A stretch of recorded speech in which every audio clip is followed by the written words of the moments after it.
Bien le bonjour à tous. Alors après notre 70e vidéo sur une tablette chinoise, on est revenu sur une nouvelle vidéo où je vais vous présenter un smartphone chinois proposé par la marque Coolpad. Donc cette marque est plutôt célèbre en Chine et c'est une marque très ancienne. Franchement, cette entreprise a commencé les activités en Chine en 1993. Donc c'est une entreprise chinoise dinosaure par rapport aux entreprises comme Xiaomi, DHL, Oppo, machin. Donc, la fabrication du téléphone fait partie de leurs activités. Mais pour nous, les consommateurs chinois, les téléphones de Coolpad restent toujours pas de gamme, voire Shenzai, franchement. Il n'y a rien de très original, franchement. Donc, pour répondre à cette critique de la part des consommateurs chinois, Coolpad a lancé un nouveau modèle qui vise plutôt haut de gamme, ça s'appelle Coolpad F1. Donc, ce nouveau modèle a parti un nouveau record sur le grand site marchand chinois comme JD.com en termes de nombre de réservations, nombre de précommandes, quoi. Voilà. Donc, dans cet épisode, on va voir ce qu'il vaut en réalité. Au niveau de packaging, il n'y a pas grand chose à dire là-dessus. Franchement, ça c'est très courant, le style de packaging, sauf pour l'inscription de logo et aussi l'inscription de modèle, tout en chinois, sauf pour le F1, voilà. Alors ici, on a l'étiquette qui montre les cozy mail et aussi les certificats comme le contrôle qualité, machin. Pas de grands intérêts. Alors, on ouvre la boîte.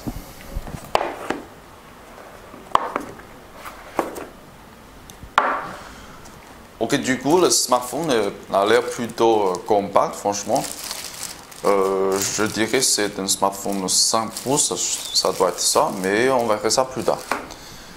Donc, en termes de protection, je n'ai pas constaté qu'il y a des éponges là-dedans, donc ça c'est bien dommage. Pour ce genre de carton, voilà.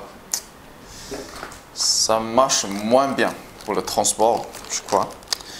Ok, pour les accessoires, on a tout d'abord un câble micro USB et un écouteur avec un contrôle filaire. Mais ça, c'est très basique comme toujours. Et un chargeur à la prise USA. Ensuite, alors, il y a aussi ça. C'est pas le produit alimentaire, franchement. Et voilà. On a aussi le manuel, mais tout en chinois. Donc, apparemment, ce modèle est destiné au marché chinois pour le moment. Mais c'est grâce à nous, les sites import chinois comme tinydeal.com, voilà, ils sont franchis le bas vers l'internalisation, quoi. Donc, ici, on a aussi la garantie. Ça a l'air plutôt sérieuse. Oui, pas mal.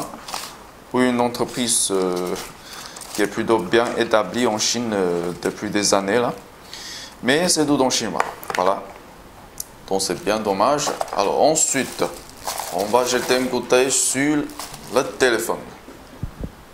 On revient vite sur le format rapide pour le reste de cette vidéo. En termes du design, je honnêtement pas grand chose à dire là-dessus. Il n'y a rien de très intéressant de raconter sauf pour la coque qui a un relief anti-débarrant. Ça rend la prise en main très confortable et on n'a pas de soucis pour les empreintes. Par contre, je bug que cette teinte à jaune peut être très facilement salie, donc faut faire attention. Sur la face avant, on voit tout en haut l'écouteur qui est plutôt discret. Et à côté, c'est la webcam de 5 mégapixels. J'ai checké un peu pour la LED de notification et heureusement, on en a une. Mais celui-ci est juste trop mini, donc pas très vaillant. Encore plus bas, on a l'écran 5 pouces IPS qui est plutôt bien fini à mon avis. Et ensuite, on trouvera les 3 boutons physiques qui sont déjà très visibles sans le rétroéclairage. Sur les deux côtés, on trouvera séparément le bouton de marche arrête et le bouton de volume plus-moins. Les connectiques, c'est simple. Un jack 3.5 sur le côté supérieur et une sortie micro USB sur le côté inférieur. C'est très basique. Sur la coque, on voit visiblement que le microphone, la caméra et la sortie d'enceinte sont alignés de façon très carrée. Pas sûr si c'est le bon emplacement pour les dispositifs, mais je trouve c'est plutôt agréable au niveau esthétique. À l'intérieur, on voit deux emplacements de 4 signes en format micro, dont un 2G et un 3G. Et à côté, on a une sorte de carte micro SD qui supporte une capacité maximum de 32 Go. Et la batterie, qui est toute seule dans le packaging, est de 2500 mAh. Franchement, Coolpad est assez radin de ne pas nous fournir une batterie de plus. Mais chez les grandes entreprises, c'est comme ça. Pour la dimension, tout semble correct pour un smartphone de 5 pouces. Le poids, c'est très agréable grâce à son corps en plastique, dont pour ce modèle, il cherche pas à s'impressionner les consommateurs avec une dimension très compacte. Mais le confort de la prise en main est un point fort. On continue avec le système d'exploitation et la performance. Comme tous les smartphones chinois, ce F1 n'est pas sous Android générique. Le sous-couche s'appelle le Coollife UI. Niveau esthétique, il est plutôt pas mal avec quelques effets visuels sur les icônes et l'interface en général. Et la rapidité est assez impressionnante. Si on va plus loin, on peut tomber sur quelques fonctionnalités particulières comme la personnalisation de l'interface. Du coup, ça l'est plutôt cool, mais apparemment, la tradition n'est pas là. Donc, en gros, ces fonctionnalités extra restent encore très chinoises. Alors, les benchmarks. Sur AnTuTu, on a 27 261 points comme score coupable. Et sur la page de configuration, on peut récupérer quelques points intéressants. Le processeur est le octa-core MediaTek 6592 avec une puce graphique Mali 450. Résolution d'écran est en HD. La caméra est bien de 13 mégapixels. Pour le stockage, celui-ci est plutôt généreux vu le prix. On a 2 Go de RAM et 8 Go de ROM. Sur le papier, la cadence du processeur est 1,7 GHz, mais sur AnTuTu, il donne un chiffre plus petit. La densité de pixels est de 320, pas mal du tout pour un écran IPS de Gorilla. Encore plus bas, on a la version Android en vue qui est le Jelly Bean et espérons une mise à jour pour KitKat va arriver bientôt. Sur 3D Mark, on a toujours pas le minimum pour la fluidité qui est le 30 images par seconde, mais la qualité de l'image est juste impressionnante. Et on verra bientôt une autre démonstration de cet écran qualitatif dans quelques instants.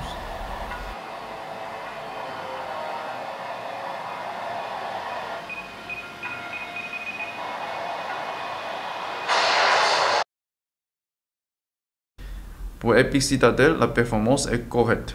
On n'a aucun souci pour la fluidité et le déroulement du benchmark est sans accident. Sur cette device, on n'a malheureusement pas beaucoup de capteurs présentés. Donc, à part de l'accéléromètre fonctionnel, on avait testé également le capteur de lumière et le capteur de proximité. Et pour être juste, la performance est moins bonne que prévu. Ok, le GPS est un peu exagéré. On a souffert une attente de plus de 2 minutes pour détecter 10 satellites. Et je pensais Coolpad plus sérieuse que le Shanzai au sujet du GPS et apparemment j'étais un peu naïf. Pour le texte vidéo HD, on a essayé un nouveau gros fichier qui est plus gros que 1 Go et voici ce qui ça donne.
La caméra est en théorie un argument de vente car elle est équipée de l'objectif Sony, mais en réalité ça donne un avis plutôt mitigé, surtout pour les photos macro. Le flash fait son boulot, mais ça ne sert pas à très grand chose. La lumière, franchement, c'est un peu rude. Ici, je vais également montrer quelques photos prises à l'extérieur. Ceux qui sont pris pendant le jour sont pas mal du tout. Mais les photos de nuit sont très nazes. Continuons avec le texte gaming et pour cet épisode on essaie le Need for Speed. Le jeu est un peu ringard pour 2014 mais il reste toujours très exigeant pour les nouveaux smartphones. La fluidité, pas de gros soucis mais on n'est pas 100% à l'aise. Pour ce genre de jeu, un écran tactile réactif est un grand plus, même pour un joueur maladroit comme moi, ça m'aide énormément pour échapper des obstacles et des voitures passantes. Sinon, la course finirait plus vite que vous pouvez l'imaginer.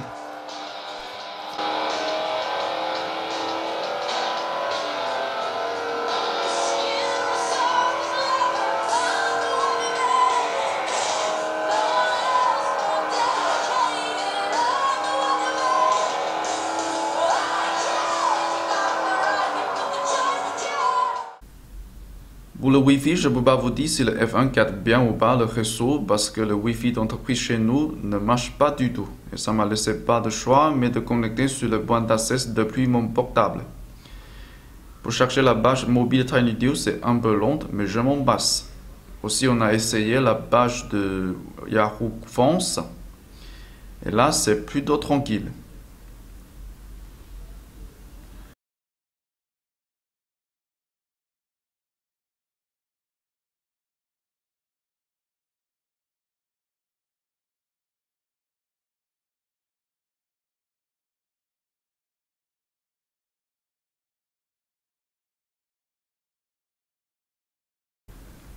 La batterie se comporte plutôt bien, bas d'échauffement effrayant, la température n'a jamais dépassé 35 degrés, même pas pour les jeux gourmands comme Need for Speed.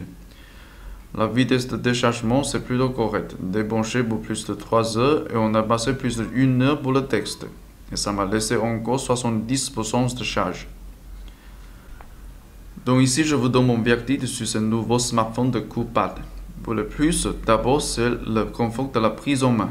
Ensuite, c'est le stockage assez généreux pour son prix, surtout le RAM. Et on a heureusement la fréquence 3G 900 disponible sur ces jolis 5% HD. Les moins. Pour une chose, la tradition est plutôt mauvaise pour quelques fonctionnalités de ces sous-couches. Pour une autre, malgré la présence de la WCDMA 900, celle-ci est très limitée en termes de fréquence compatible. Et dernière chose à mettre en point, c'est la caméra qui est plutôt médiocre malgré l'absorption de l'objectif Sony.